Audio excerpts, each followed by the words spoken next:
ሆሴቲዩብን ላይክ፣ ሼር፣ ኮሜንት፣ ሰብስክራይብ በማድረግ ቤተሰብ ይሁኑ። ሆሴቲዩብ የእርሷ ሆሴቲዩብ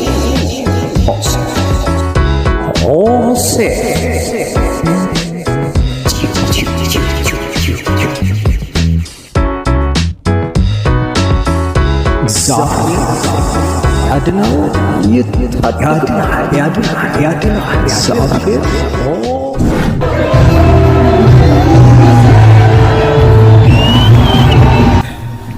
በአንዳንዶችም ዘንድ ልማድ እንደሆነው መሰባሰባችንን አንተው፣ እርስ በርሳችንም እንመካከር እንጂ ቀኑ ሲቀርብ እያያችሁ አብልጣችሁ ይህን አድርጉ።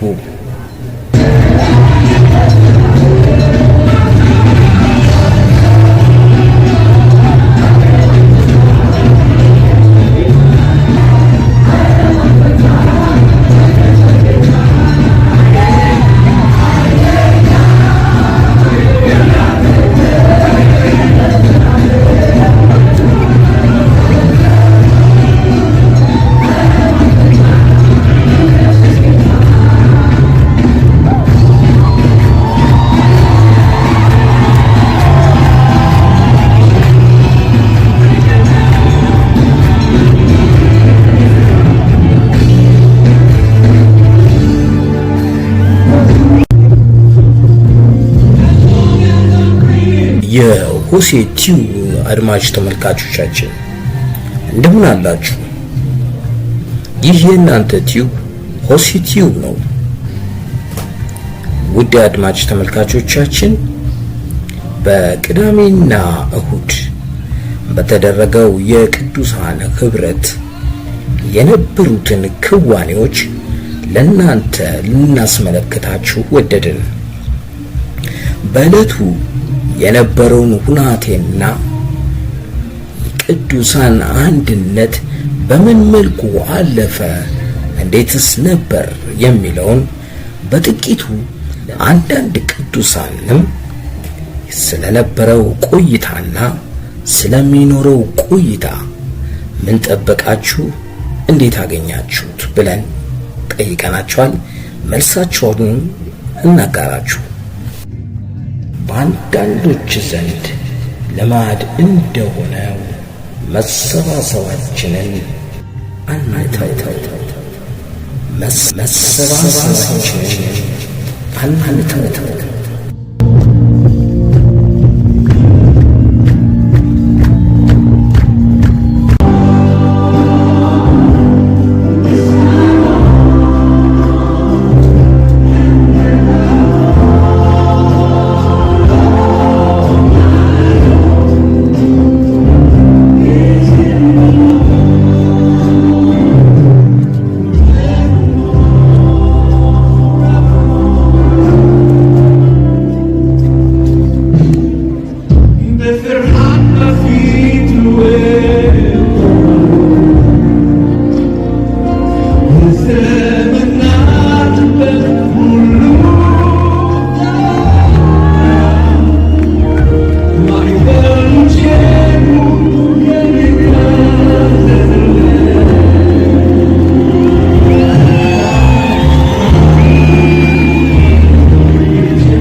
በአማርኛ ይታደጋል በምስል ስሙ ይታደጋል።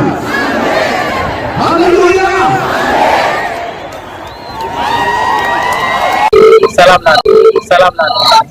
ሰላም ለሁላችን። እንደምን አለ? እግዚአብሔር ይመስገን መልካም ነው። በኢየሱስ የተሻለ ስታገለግል ስትሆን ያውዛለ ብያለሁ። ከዛሬ ፕሮግራም ተጠብቃለሁ። መጀመሪያ ስሜ ሲድራቅ እባላለሁ። ከዛሬ ፕሮግራም የምጠብቀው በሀገሬ ላይ በምድሬ ላይ ኢየሱስ ገኖ እንዲታይ፣ ስሙ ልቆ እንዲታይ፣ እንዲመለክ እንዲሁም እኛ ደግሞ የእሱ ተከታዮች እንደሆንን ለማሳወቅ ነው እዚህ የተገኘሁት እና እግዚአብሔር በምድሬ ላይ ከፍ እንዲል የእሱን ትልቅነት ልናውጅ ነው በዚህ የተሰበሰብነው። ከዛሬ ፕሮግራም ምን ትጠብቃለህ? በዛሬ ፕሮግራም ብዙዎች ወደ ጌታ እንዲጨመሩ፣ ወደ ልጁ መንግስት ወደ ኢየሱስ መንግስት እንዲጨመሩ፣ እንዲያመልጡ ከሞት ከዘላለም ሞት ወደ ዘላለም ሕይወት እንዲሻገሩ እና እኛን ያገኘንን ብርሃን እነሱ እንዲያገኙ እና ያንን ማለት እመኛለሁ እና ደግሞ አምናለሁ ብዙዎች ወደ ጌታ ወደ ልጁ ወደ ኢየሱስ መንግስት እንደሚቀላቀል በእምነት ነው የመጣሁት እና ደስ ይለኛል።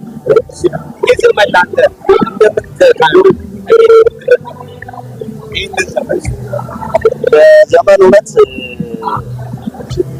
እግዚአብሔር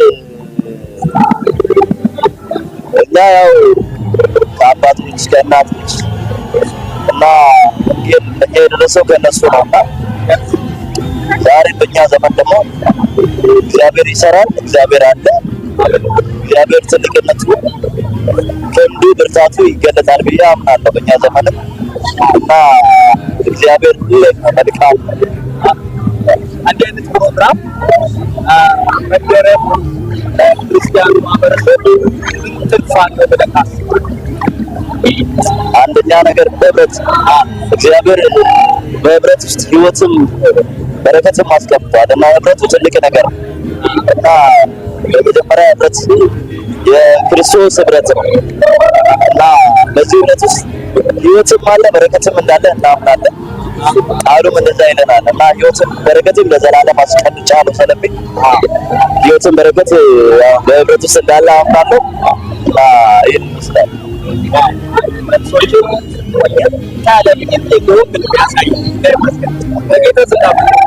በጌታ ኖርማሊ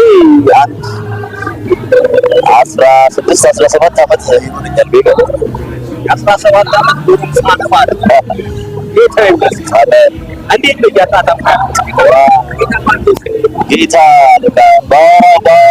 ያደረገልኝ ብዙ የተደረገልኝ ነው እና ከጨለማ ከሞት መንደር የጠራኝ ነው እና በቃ መልካምነቱን ቸርነቱን ምህረቱን እናገራለሁ። ሁሌ ማወራለሁ አውጃለሁ እና እሱ ደግሞ መልካም አምላክ የለም። በዘመኔ አይቼዋለሁ፣ ቀምሼዋለሁ፣ ዳስሼዋለሁ እና ሁሌም በዘመኔ መልካምነቱን ቸርነቱን ሁሌ ማወጅ መናገር የቀመስኩትን ያየሁትን መናገርና መመስከር ደስ ይለኛል።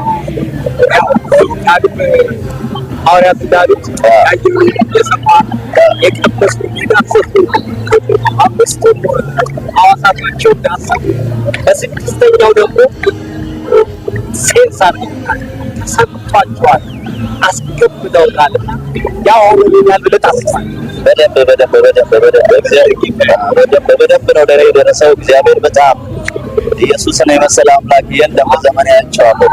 እሱ ማይተው ማይከዳ ማይለወጥ እና ሰፈሬ ድረስ የመጣ ቤቴ ድረስ የመጣ እና ብቻውን ያገኘኝና የምድረ በዳ ጓዴ እና ወደዋለሁ እና ስለሱ መናገር ደስ ይለኛል። ሁሌ ማሴት አደርጋለሁ እና የከበረ ተስፋዬም እሱ ነው። በጠብቆ መጥቶ ደግሞ በክብር እንደሚወስደኝ አምናለሁ እና ይህን ይመስላል። እኔ አሁን ለጊዜው አዶት ነኝ ያለሁት።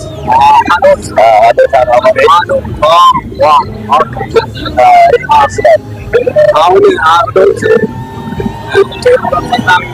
እንቅስቃሴዎች ከሚታይባቸው ቸርቾች አሉ። እግዚአብሔር በዘመን የሆነ ቅሬታ አለው፣ የሆነ እንትን አለው፣ ማዕዛ ጠረን አለው እና አሁን አምናለሁ በእርግጠኝነት መገኘቱ እንደውና እና ብዙዎች ወጣቶችን ብዙዎችን እየማረከ ያለው እግዚአብሔር እንደሆነ አምናለሁ። በዛ እጁ የሰራ መገኘቱ የሰራ ህልውናው የሰራ እንደሆነ አምናለሁ። ይህን ይመስላል። እንደዚህ አይነት ፕሮግራሞች በምን ያህል ጊዜ መደረግ አለበት? አስፈላጊ በተለይ መኖራቸው ጥሩ ነው ብለህ ግን በምን ያህል ጊዜ መደረግ አለበት? አሁን እየተደረገ ያለው ጊዜ ጋር በቂ ነው ብለህ ታምናለህ? ዘመኑ ወራጅ ይሄዳል እና ዘመኑን ክርስቲያን ስለሆነ እና የእሱ ተከታይ ስለሆነ ዘመኑን ማወቅ አለብን። አሁን እያዩ ሁኔታውን መልካም ነገር ይሰጠናል። እግዚአብሔርም ጊዜ ስናስብ እሱ ደግሞ መልካም ነገር ያደርጋል። ግን በአጠረ ጊዜ ቢሆን ደግሞ የተሻለ ህብረት ይኖራል፣ ጥንካሬ ይኖራል እና ሀሳብ ሼር መደራረግ ይኖራል እና ትንሽ አጠር ቢል እና ደግሞ ጌታ በቃ አደባባይ የሰጠን ነው እና ምንም አማራጭ የለም። እንቀጥላለን ምንም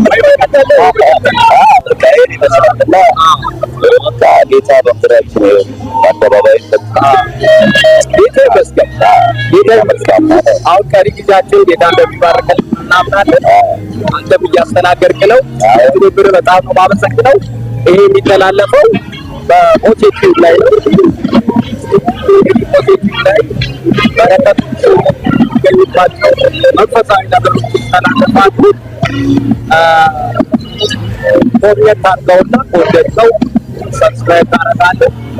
ካልወደድኩ ማለት ብትሆን ይህንን ያንተን ቃለ መጠይቅ ሰምተህ ቦታ ትችላለህ። ዘመኔ ይበረከት። ተባረክ። ጨፍ በል። ተባረክ።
እግዚአብሔር ይመስገን። ከዛሬ ፕሮግራም ትጠብቃለህ? ከዛሬ ፕሮግራም ብዙ መባረክ፣ ብዙ መረስረስ፣ በቃ እግዚአብሔር ይመስገን። እንጠብቃለን። ከፕሮግራም ይዘት ፕሮግራም ይዘት ያው እንደ መጀመሪያው ቀኑ ብዙ ነገር ይጠብቃል። ለምሳሌ ጥሩ የቃል እሱ ደግሞ ያምልኮት ይጠብቃለን። እግዚአብሔር ሰጥቶናል። እግዚአብሔር ልቀት ሰጥቶናል። ሳ ሰጥቶናል። በሰጠን ሰዓት ደግሞ እግዚአብሔር ፕሬዘንት ስለሚሆን ከኛም አልፎ ከተማዋ ላይ ሁሌቷ ላይ ትልቅ ነው። በዚህ ፕሮግራም ፕሮግራም ተነሳለት ይሆን አምናለሁ። ከአንድ ፕሮግራም የተነሳ እግዚአብሔር ከሚያደርጉ የህዝብ መነሳትና መሰጠት ብዙ ብዙ አንድ ፕሮግራም ሲደረግ ያው ፕሮግራሙ ጀርባ እግዚአብሔር የራሱ የሚሰራው ነገር አለ። እግዚአብሔር ግን ሰራ ያሰራዋለን እያምናለሁ። እሱ ግን ብዙ ወደኋላ የቀሩ አማኞች ወንጌል ተሰጥቷቸው እግዚአብሔር እንዲያገለግሉ የተሰጣቸው ነገር ያልተጠቀሙት የሚነቃቁበት ይሆናል ብዬ አምናለሁ። ምክንያቱም እኛም ማንነው ግን እግዚአብሔር የሚያውቀው ብዙ ነገር አለ። እንደ ሰው ግን ብዙ ለውጥ ይኖራል። እግዚአብሔር በአንድ ቀን በአንድ ፕሮግራም የሚለውጣቸው ብዙ ነገሮች ይኖራሉ። እኛ ማናየው እሱ የሚያየው በስውር በግልጽ እግዚአብሔር የሚሰራባቸው ነገሮች ይኖራሉ። እንደዛ ነው እንግዲህ እግዚአብሔር አሰራሩ እንደተጠቅነው ላይ ግን ማለት ነው። መጠበቅ በቃ ኤክስፔክት ማድረግ ጀስት ያው አድማጭ ተመልካቾች ሚስ እንዳያደርጉት በልጦ ከእግዚአብሔር እንጂ የሚጠበቀው ከሰዋል እሱ እንዳለው ሆነ ማለት ነው። እንደዛ ብዙ ጊዜ ሰዎች ከሰው ይጠብቃሉ። ሰው ግን ምንም ሊሰጥ አይችልም። እሱ ራሱ ተቀባይ ነው። ሰጪው በሰጠው መጠን ደግሞ እግዚአብሔር በአንድ ሰው በአንድ ፕሮግራም አይደለም በአንድ ሰው ያው የተቀበለን የሚቀጥልበት ያልተቀበለን የሚቀበልበት ቀን ይሆናል። እንዲህ አይነት ፕሮግራሞች መዘጋት ናቸው። ለክርስቲያኑ ምን አይነት መንፈሳዊ ትርፍ አለው ብለን አስባለን? ፕሮግራሞች በደንብ አለው። ከዚህ አራት ክርስቲያኖች ለመጣ መነቃቃት ቤተክርስቲያናት የሚመጡት አንድ ላይ ሆነው የማምለክ ዕድል በጣም መሬት ነው። ብዙ ጊዜ በአመት አንድ ያለ በአመት ሁለት ሶስት የሚሆን የሚገባው ፕሮግራም እንደዚህ አይነት ፕሮግራም የአቅም ጉዳይ እና ጊዜ ጉዳይ እንጂ በአመት ሁለት ሶስት መደረግ የሚገባው ምክንያቱም የአንድ ቤተክርስቲያን ብቻ ሳይሆን ከየአብያተ ክርስቲያኑ ከየክፍለ ሀገሩ የሚመጡበት ፕሮግራም ስለሆነ የአንድነት ጊዜ በአንድ ቤተክርስቲያን ብቻ ሳይሆን በሀገር ደረጃ አንድነት ጊዜ የምንበት አጋጣሚ ይሆናል ብዬ አስባለሁ። ብዙ መነቃቃት ይኖራል የቤተክርስቲያን አስባለሁ። ስለዚህ ከዚህ ፕሮግራም የተነሳ ምን አይነት መነቃቃት መንፈሳዊ ነገር ነው ወይ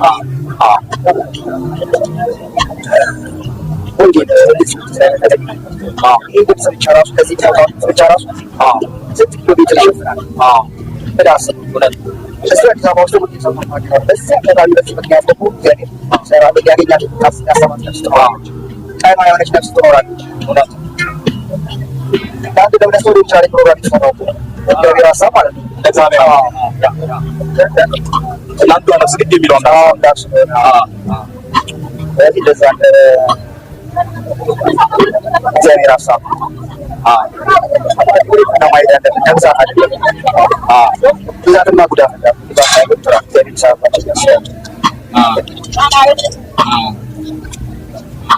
አሁን በክርስቲያኑ ማህበረሰብ ዘንድ ብዛት ነው ጥራት ነው ያለው በጣም ጥራትን ማለት ግን ብዛት ጥራት ላይ የሚጠራበትን ጊዜ አለ። ያው ጊዜ ይህ ብዙ ጊዜ ጥራት ላይ ነው የሚችለው አስተምሮ ጋር ያለ የቤተክርስቲያን ጥራት እንዳይኖር የሚያደርግ የቤተክርስቲያን ድክመት ነው። ትምህርት ላይ በአስተምሮ ላይ ያላቸው አቋም ነው ማስበው። ግን ሁሉም ሰው ገብቶት ነው ነግቶት ነው ክርስቶስ እየተቀበለ በዛ ብቻ ግን ተገቢውን ትምህርት ማግኘት አለ። ምክንያቱም እያስተማራቸው አይደለም የሚነገር ክርስቶስ እያስተማራቸው ደቀ መዛሙርት አድርጓቸው ሁላችሁ እያስተማራቸው ዕለት ዕለት ማስተማር አለ። አንድ ክርስቲያን ሃይማኖታዊ እንድትሆኑ ካፌ ለመጥፎ